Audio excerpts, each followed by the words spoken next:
case, I just felt that, hey, I think it's okay that I did not open a case, because, arguing that a person did this to you and he's arguing that he did not do, and having a lawyer who's talking on his behalf to say, no, you said you were wearing a white T-shirt, and my client says, and when in a statement you say, like those things, they were giving me an evidence to say it's okay for me not to continue with the case.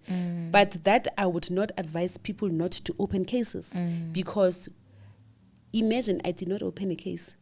How many people were raped after me? Probably by the same guys. How many were trafficked?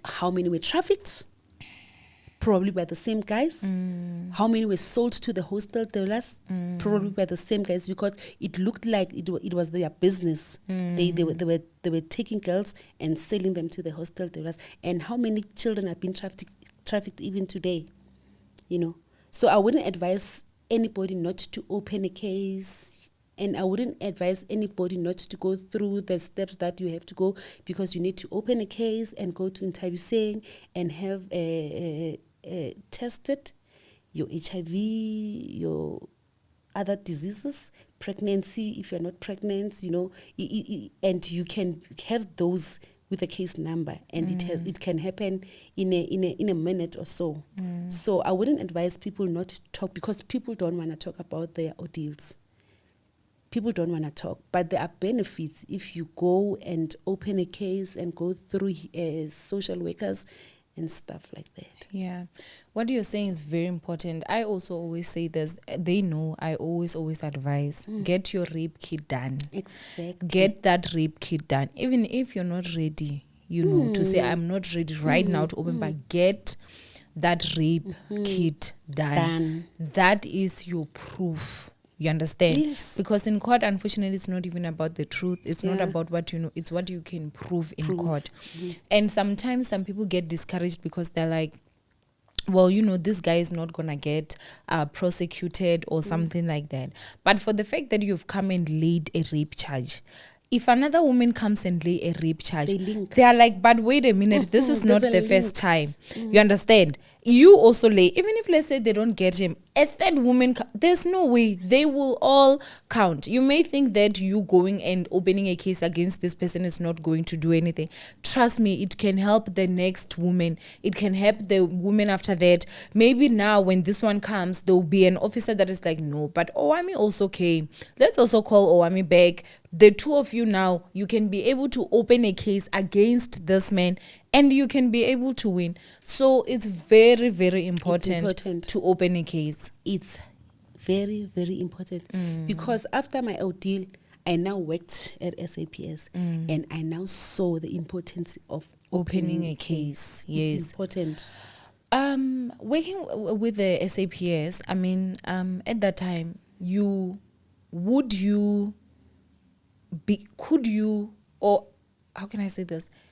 could you be able to point the guys out if you saw them?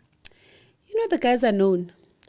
I have a friend who had a boyfriend, and the boyfriend knew the guys, because my friend that I'm attending church with in Domfoti, which I'm attending church with, when she told her boyfriend about these guys, because I mentioned the name, and then the guy said, I know the guys, and they're here from Soweto, not far. And I met the rapist after 10 years. After 10 years, when my child was now 10 years, I met the guy. One of the guys? The main person. The boss? Is the boss. Where did you meet him? I'm from church. We are at church. When we're at church, it's now a break. My friend that knows him, she went out of the gate. When she went out, she met him, and she tells him that I remember you. You did this and this and this and this to my friend so many years back. Then he denied. Then my friend said, wait here, I'm going to call my friend. Then she comes to church and she said to me, friend, that guy, you remember that guy? Because I always told them that, I need closure. Probably if I can see these guys, and because they are known somewhere, probably if I can get this guy, and probably if they can just tell me, or if they can just say sorry. Yeah. We did not mean we're under drugs influence or something else. Something. I always said that because I knew that they know him. So here's an opportunity. She meets him, and then she comes back to me and she tells me that, my friend, that guy that you were telling us about, she's outside. He's outside. And I said, who? Then he calls him by his name. And I say, what? Then say yes. Then I said, yes, I always wanted to see this guy. I always wanted to see this guy. Today I'm going to get closure. I'm taking my boy. We're at church. Then I'm saying, come boy, I want you to come and meet someone. Then we go out. Then he's waiting there. And then my friend introduced us to him. And then he said, you say I once raped you. Then I said, yes, you were 6. And when you were the boss of everything. Then he says, no, I've never done such a thing. I wouldn't have done such a thing. I said, yes, you did. You don't remember? Then he said, and he was like, no, I've never done such a thing. Then I said, okay, are you saying I'm lying? Then he says, yes, you are lying. Then I'm saying, please allow my friend to open your T-shirt and check if you don't have an operation that starts from your chest down to your belly. And if you don't have that operation, I will apologize to you. Then he starts saying, oh, no, oh, yeah, he starts to admit now. And when he admits, he say, no, I'm sorry for what happened. Then I'm saying to him, you see this child, this is the child that you were hitting on my belly. This child came bruised. This child nearly died. You raped me and raped me and raped me over this child. And then he goes like, oh, boy, I'm sorry. I will buy you cocks. Then I broke down. Then I cried. My son cried. We just left it there. And then we went back to church. And it was now a mess. Everybody was like, what's happening? What's happening? What's happening? And then my friend has to explain, no, my friend said she wants closure, so I met this guy. And I was crying, and it was a mess. It was a mess. And I felt that I was so selfish to bring my child to this conversation. What was I thinking? To bring such a young boy whom I don't even know what is he thinking, because my child, he is so reserved. He's a quiet boy. And I felt bad of so many things. I felt bad that I saw this guy, and now everything now is coming back, and I'm involving my child again. It was a mess. And that is where I started to just talk to my sense and say, there's nothing like closure. The closure that I was looking for, it was just a mess. So I met him after 10 years. I think, and I never met him ever again. I think, someone can look at it and be like, but as a mother, why would you? As a mother, why would you? But as a victim, you wanted him to see what he could have costed you. So also look at it from that angle, Yeah. Someone that does not understand might be like, oh, that was so whatever. You're selfish. But even though maybe you may feel like, okay, that did not, but somehow there was a part of you, of the younger you, that wanted it. To do it. That wanted it, yes. And you did it. I did it. You understand? Like, I do understand that we shouldn't put our kids in certain situations, but in order for you to be a better mother, you thought maybe that was going to help me. Yeah. Definitely. Because sometimes you won't know up until you have done something. Yes. Because if I haven't done it, I would have that thing that I wish to meet him. Yes. Now I know that I don't want to see him. Yeah. Now I know that I don't want to meet him. Now I know that I don't even want to see the rest of the 5 guys. Yeah. So now, your baby's father, after the grandmother was saying all this stuff, I mean, at this point everybody knew when you were abducted, and he knew you were like already 6 months pregnant. He never defended you. The sad part is that he did not defend me because he was not there. When the grandmother was talking all those things, he was not there because it was towards January. He had to go back to Petersburg to go and prepare school because he was preparing himself to go to varsity and stuff like those. So my case was amongst older people and me.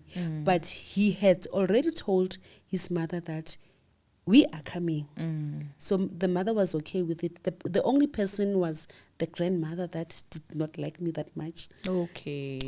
She did not like me that much. So she felt that, you come with your AIDS to my child. Who knows that you are HIV positive now? Now you're saying that my child has impregnated you. Why didn't you come before 6 months? Wait, were you? Where was I? Where did she get the story of the HIV? She just felt like talking that because I was raped, it means now I'm HIV positive. Wow. So she was saying such things that... And some people claim wisdom comes with age. I've seen the sad part of it, the bad part of age. It was bad. He was not there. And then I told him that, your grandmother did this and this and this and this, said this to me, and it was like, hey, there's nothing that I can say because I was not there. Okay. Yeah. So that is why I'm saying, Owamie, so many things happened through my healing journey that I could not protect myself. That I could not say, no, it's not like that, it's like this. You're not gonna say that to me because I went through this. I could not say anything. Everything that people wanted to say about my ordeal, it was like, it's fine. You can just say it. It's okay. How would you say that whole experience changed you? The whole experience changed me to be the imbogoto that I am. No one is messing with me anymore. The shack that I was locked in, it made me to be more careful about myself. You're not gonna threaten me and not talk back. I'm in a situation whereby when I was there, I was helpless. I could not fight for myself. I could not talk for myself. I could not. People did everything that they want to do with me.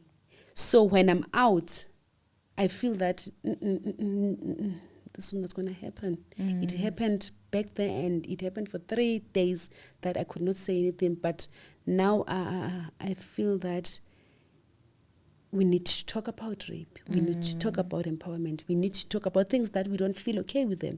We need to talk. We need to talk, Because there was a time that I could not say anything. So it has empowered me in a way that I'm a better person. I'm a better person. And Owamie, sometimes you will ask yourself that, a better person how, when you were being raped? It was my journey. It was supposed to happen to me. If not me, who? And I'm fortunate because I came back alive. What about those who did not come back? Who did not? Yeah. Do you think this guy's intentions was once they were done with you guys, they were going to kill you? Yes. Those guys, I remember day 2, amongst themselves, it was like, we cannot let them go because they are going to go to the police. We cannot let them go. So, and there was a time when I gave up, Owamie. I gave up and I did not see myself alive. Because honestly, they wouldn't have let us just freely to say, no, we are done with you, go. It was not going to happen because a lot has happened. Remember, we saw that girl that was shot. They were trafficking. They wanted us to go to go and sell us. We could go to the hostel. There was so much that we could say to the police and tell the police. And for them, it was a risk for them to let us go. So the end result was that they were going to kill us.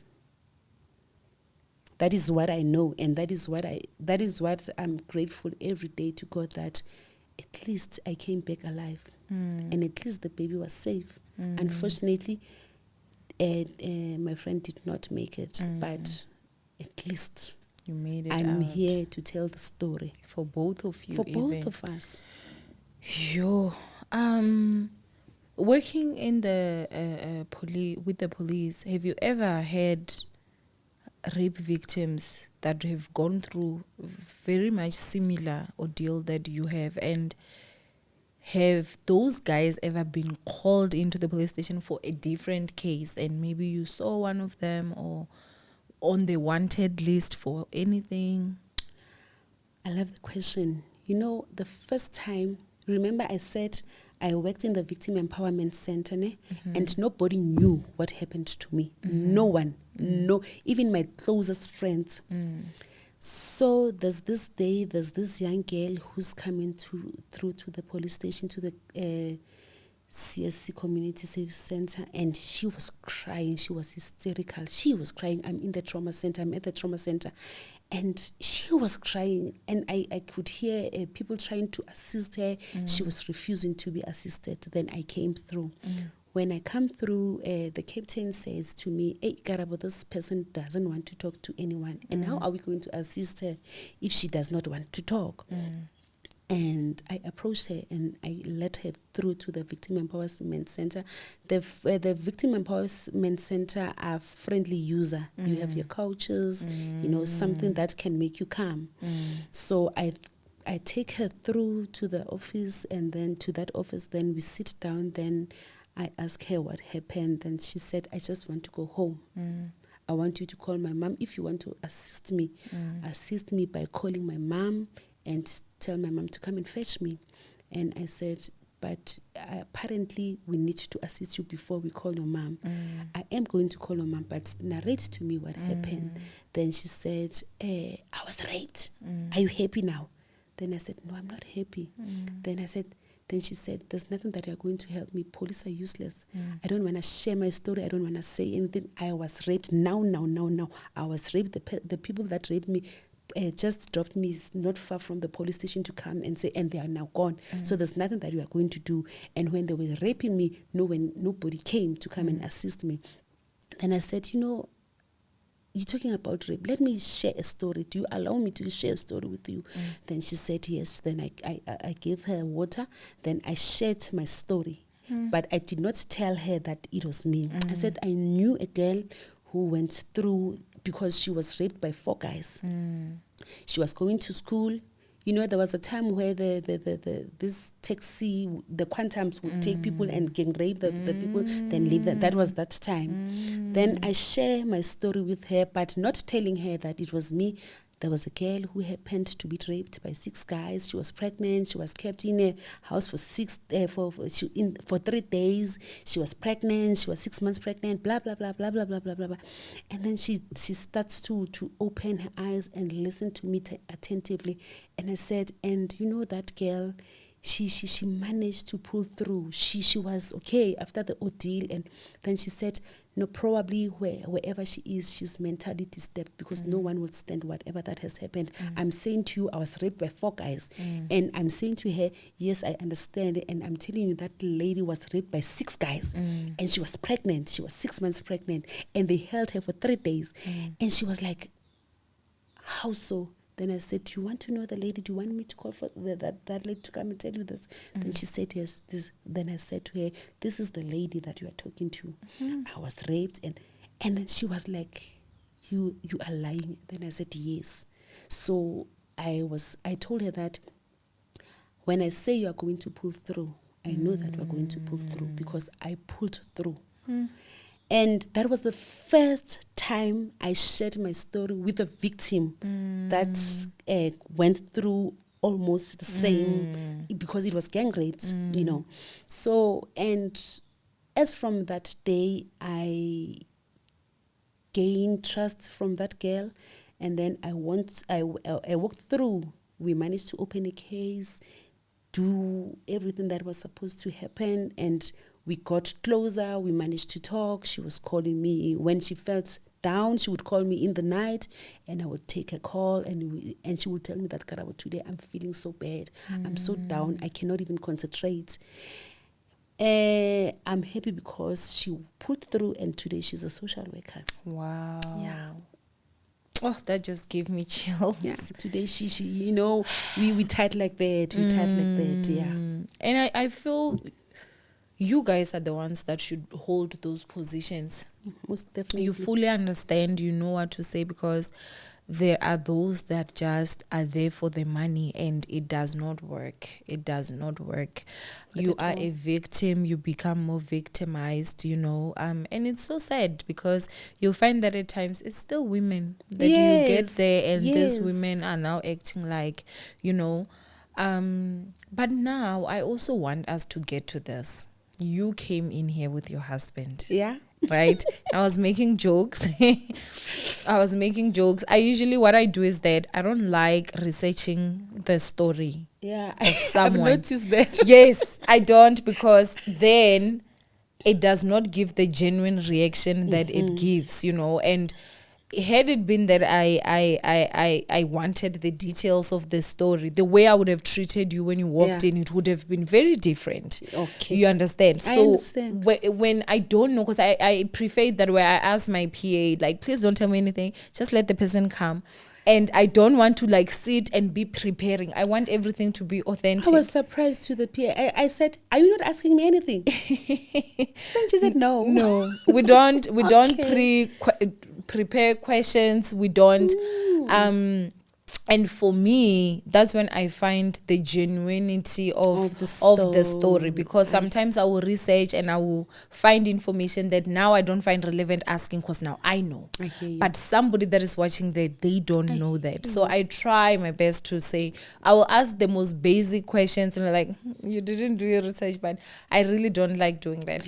But now, you know, in the beginning, I was making fun of how you look so much like your husband. But for the fact that you came here with your husband, I am so proud.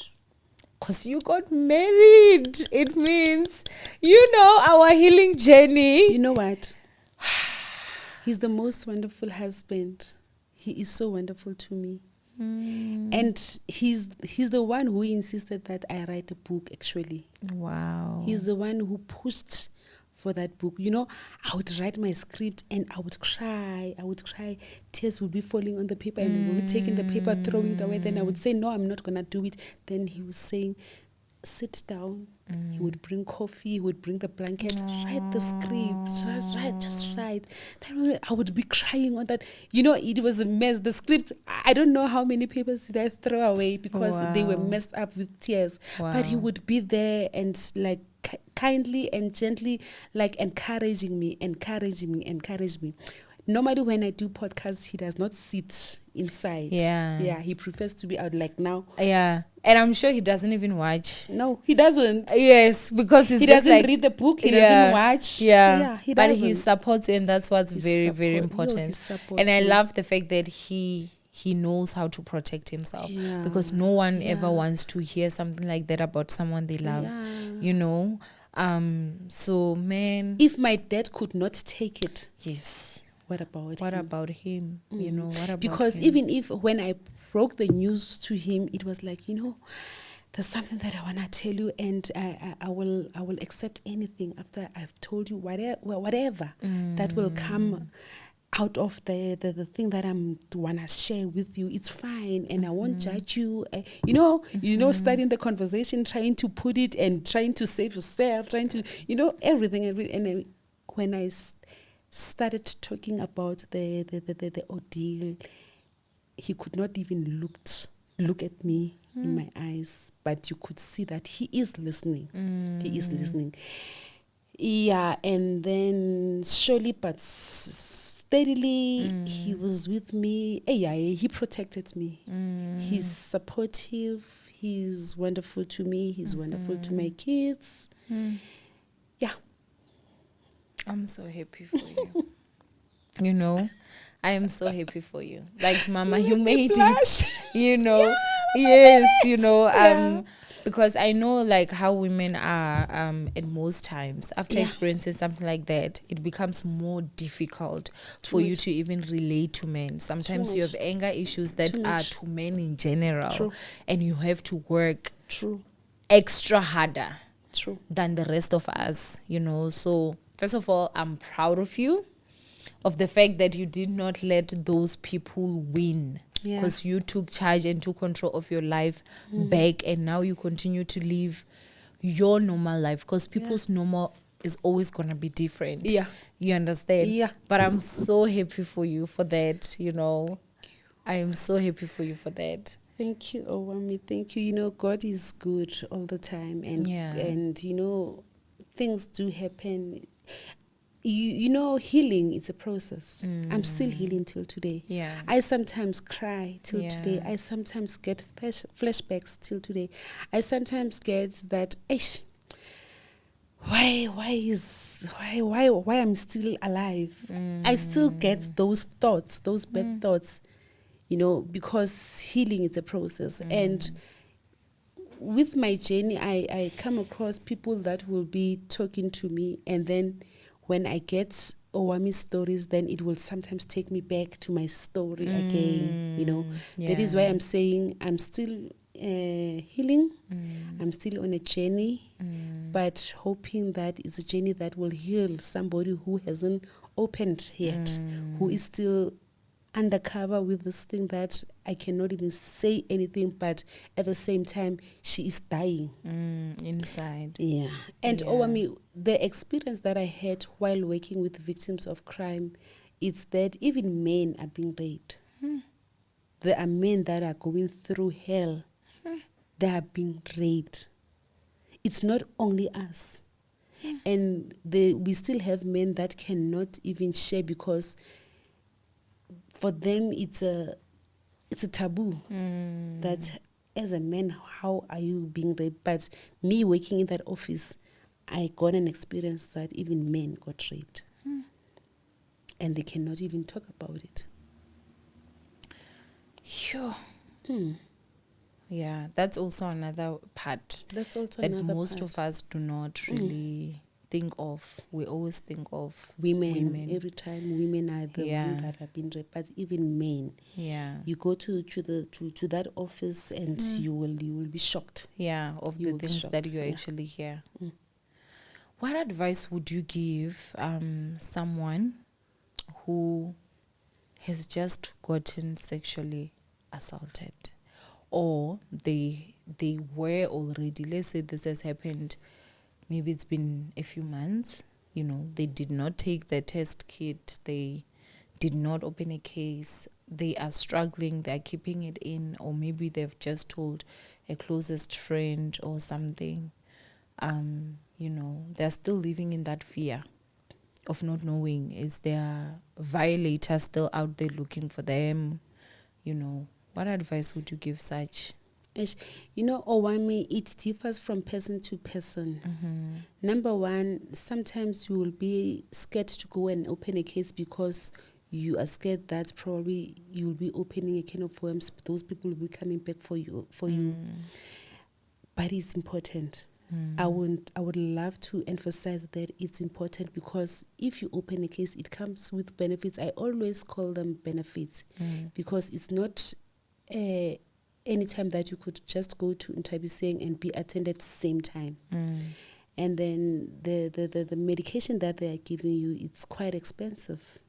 And you are prevented from being HIV, you are prevented from having STDs and stuff like those. Pregnancy. Those are the, because on your own you cannot get all that medication at once.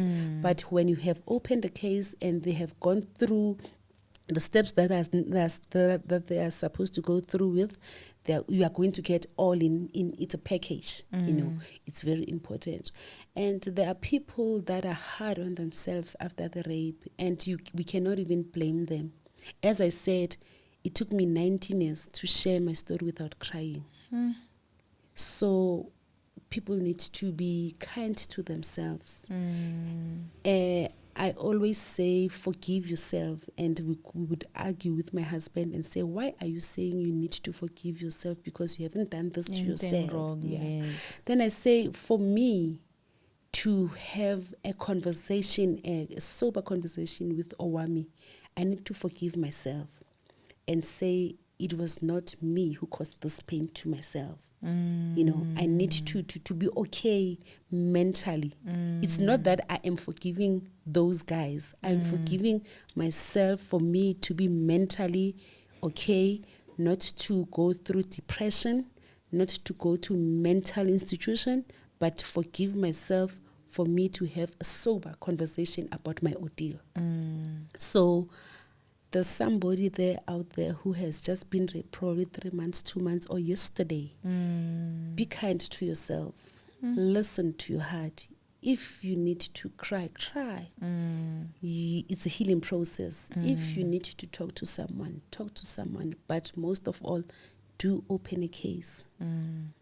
Open a case, it comes with benefits, because after they have checked your health, they will give you a social worker to work with you. All police stations have social workers that are in place for your healing process. Be kind to yourself. Forgive yourself. That is what I can tell you. Yeah. Wow. You know, I have so many questions for you. Yeah, I don't mind. But I feel like, honestly, I'm going to want to invite you back. All right. And this time, we're going to be talking about your job. Because I feel like there's so much misunderstanding on the internet. You being someone that works with rape victims and all that, I feel like we as the public, we can also maybe learn more of stuff that we do not know. Like, we go detail by detail based off of your job. And the reason why I don't want to do that now is because I don't want to take away from your story. Yeah. You understand? I don't want to take away from your story and then hijack your story. I hear you. But I think that it is really honestly so important. And also maybe we can also clarify on this whole issue of consent. You know, spousal sexual assault, stuff like that, where I feel like, you know, we can go deep and we can talk and have serious conversations that really matter, you know, because knowledge is power. When you know better, you do better. Yeah. And if you don't do better, then you're not doing better, but knowing. It's not like someone that unknowingly do. You now never know how to separate the two, because they're like, okay, maybe they didn't know, but if they know and they still continue to do it, then we know that, okay, those are just your intentions. So I will definitely be inviting you back. So you guys can expect to see her back here, please, you know, because at least now we'll be talking to a professional, you know, and you can just give us your professional knowledge maybe of what you know when it comes to cases like this.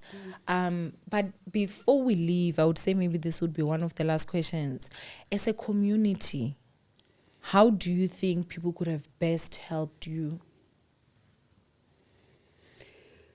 As a community, you know, Owamie, if there's an outcry that Owamie is missing, and as the community, they would always run to the SAPS with an understanding that they know better and they can do better. You know, Owamie, community need awareness themselves, and that is what I think it's lacking. People are not being taught. Like, for instance, if you are a rape victim, if you are a rape victim, you don't know what to expect. But if you are being coached that you are a rape victim, you cannot be amongst other cases. You have to be in another office with a female police officer who will assist you. And then after the rape has been, the rape case has been opened, then the FCS, that those people that they are the one that are dealing with rapes, strikes, then they will take you to Ntabiseng and prepare your mind to what are you going to do at Ntabiseng to Tuzela. Then they coach you that when you get there, you are going to get the doctor will check, and they will be giving you this medication and this medication and this medication and this medication, and after that, when you are back, they will be taking you home. Then the case will be rolled to court. Then you will be called, and if the suspect has been caught, you know, people are not being coached You are always surprised. You don't know what to expect. Because I'm thinking, when I was raped, I did not know what to expect. When I got there, I found counselors talking about the breakfast, yamagwinya and snowfish and stuff like those. And I have 3 days not sleeping, not eating, being raped. And I got annoyed and then I left. Little did I know, I left without getting any medication. I was supposed to get medication. I was supposed to get prophylaxis. I did not know that because of lack of knowledge, you know. So that's I'm saying community needs to be educated. I think more awareness it's needed in our community. Yeah. And the question that you were saying, community couldn't have done much. For the fact that I was in a car that they don't even know where's the car at that moment. There was nothing that they could have done. Yeah. You know, there's always this saying that says everybody knows a rape victim, but nobody knows a rapist. Yes. Because the rapists are people's brothers, Yes. people's sons, Yes. people's whatever. Yes. Do you think as the community, if we started outing them as family, we started actually, how do we say this?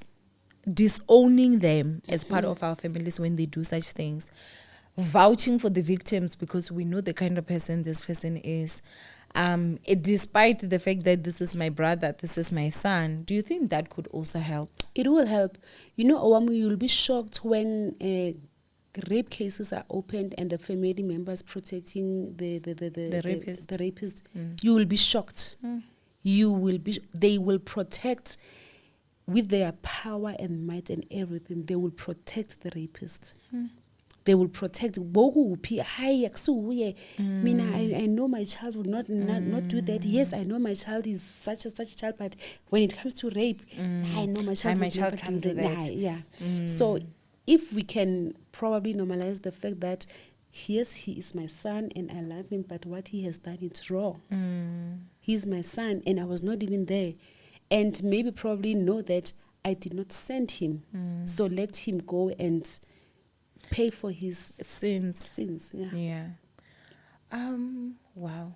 As I said, I keep on saying this is the I keep on saying that this is the last question. But I also want to know, do you think if your dad had a little bit more support from his community as well, like his close friends and stuff, he would have turned to the bottle? Do you think maybe the reason why he also became a drunkard was because he had all this pain and he really didn't have people that stood up to the table to actually say, one of our own is down, we have to be there for him? Or that has never crossed your mind? It has never crossed my mind. But one other thing is that, you know, Owamie, the rape issue, it's a taboo. It's still a taboo. Whether we like it or not, it's still a taboo. It's something that I don't think my father would... my parents were old. They got me when they were older. My parents were old. So I don't think that it was a situation or a conversation that they would just... even be open to Yeah.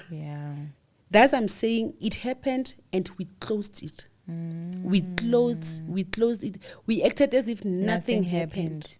Nothing happened. So for me to probably say the community could help, could not help, and it depends how do you want the community to assist you. Yeah, to step up for you. But if you have you have an issue that you have closed that, how will the community open the door that you as a victim closed? You know, up until you open the door, probably the community would come with advices. Probably let me take you to a counselor somewhere. I know somebody who's a counselor. I know somebody who would assist you to cope. I know somebody I can take you to AA, you know, such things. But if something it's closed and it's a family thing, it's a family matter, no one has the right to open that door. And who is dying, it's the same person family inside. Wow. Your son, does he know of this story? He knows. Has he ever had any questions or any comments for you? Olebogeng is such a humble guy. He's such a sweet, sweet, sweet boy. He's calm. He knows. I've spoken to him about it, and it looks as if he doesn't even know anything, and he's now grown up. Yeah. It looks like as if like, oh, you're going to a podcast. Oh, okay, no, sharp, yeah, okay, fine, yeah. It was like but he knows. Yeah. And one day when we were talking about it, it's years back, and then I was like, just trying to get his understanding about this, and then he said one day to me, you know, I once tried to go and look for that guy who raped you. Wow. And I was Because still he young. remembers him. And then I said, wow, why didn't you tell me? And then he said, I just wanted it to be my secret that I will get. But you had no weapon. What were you going to do? So he wanted that? to go and kill the guy. So he's that type of guy. He knows. He's okay with it, but he is also supportive. Yeah. That's great. No, thank you so much for actually coming. And I'm not even going to say bye. I'm going to say bye for now. Yeah. Because you are coming back. I agree. You know, I agree. This one is quite hard, you know. And I think the craziest part is I have seen your story, clips, Okay. a little bit. I've never watched like a full episode, and it has nothing to do with you or whoever the podcast had been. I was on TikTok and I was scrolling, and I remember the part that I had was the part where you were on the floor and you had that lady on the bed. On the bed, yeah. And I remember I scrolled up very fast because I was like, I don't need to mentally torture myself at this point. Yeah. And so when you started talking, I was like, oh my God. Naindaba, you know, because I did not really even focus. You know, sometimes TikTok, you're just browsing and scrolling, you know. But you are so brave, and there is definitely a reason. I do not know which one. We may not know which yet, you know. But by God's grace, your story is saving and healing so many people out there. And it has been doing that for years because, you know, of the job that you actually have. You understand and how to handle the victims that come in. And I know God has trusted victims with you. I always say that. You know? I always say that. I said, I think people would say, hey, you are strong. And myself, I wouldn't understand how strong I am. I don't know how strong I am, but I would hear somebody telling that I'm strong. But I would just say, you know, God has a purpose. You know, this is God's purpose, that you need to be strong for somebody to heal through your story. That is why when somebody would say, but why did they take you? Then I would calmly ask, who, if not me? Who was supposed to go through that? Because, I also was like, wait a minute, was this a target? Because if it's the three of you, then why you? But then you say you were on the other side. I was on the other side of the road. You know, and it seems like that's what they did to that one. They tried to do the same thing. At another one that they ended up shooting, and there was this other and girl there was that I also found. this other one that they did the same. Yes. So when you now started explaining, that's when I said, oh, okay, I don't think it was a targeted. It was just a moment of also being at the wrong place. And Owamie, when you start asking why me, you are delaying the process of healing. Yeah. Because you will want answers that you won't get. Yeah. It's delaying. Why me? Why did they do like this? Didn't they say I was pregnant? Yeah. Why 3 days? Why? The whys are delaying the process. That is what I can tell you. The whys are delaying the process so bad that you won't heal. You won't ever heal. You will always, if you have to narrate the story, you will always cry because you have the whys. But if I say, why me? Then who? Was it good for Owamie to go through that? It was still going to be bad. Yeah. So it was a purpose. It was my purpose. It was my journey. It had to happen. Yeah. Wow. Yeah, ne? No, you are very strong, Shem. And I hate telling people that because I know no one is really, really strong. It's like you do not know how strong you are until being strong is the only option you have. Yeah. You know, True. but yeah, no, I do have to say I salute you. I thank and you. I'm proud of you. I thank you. And may God bless you. May He give you all the good in this world because you deserve it so much. I'm going to give you a tissue. I'm going to give you a tissue. I swear, you know, and may you continue just doing the good work that you are actually doing. I am so sorry, you know. It's okay. But yeah, now I'm the one that is like So big. I'm the one that is actually so big, you know. I've had to hold Owamie. myself so much today because sorry. I was just like, you know, so now I feel like, whew, we're done. Let me release, unleash. You know, yeah. But I'm sorry. may God bless you. Thank You know, my may sweetie. God bless you. And may you continue sharing your story. Even if you're from this podcast, go to another one. Oh, okay.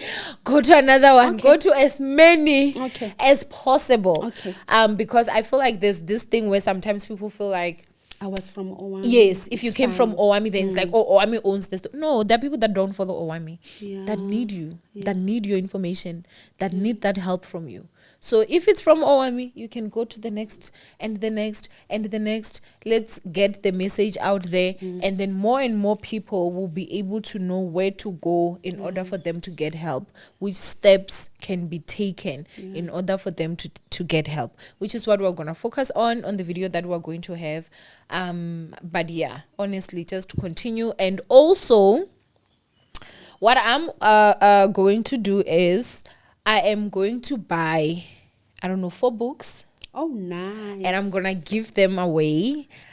So yeah, you know, and also I'm gonna have a details. I promise I'll put them because I always forget.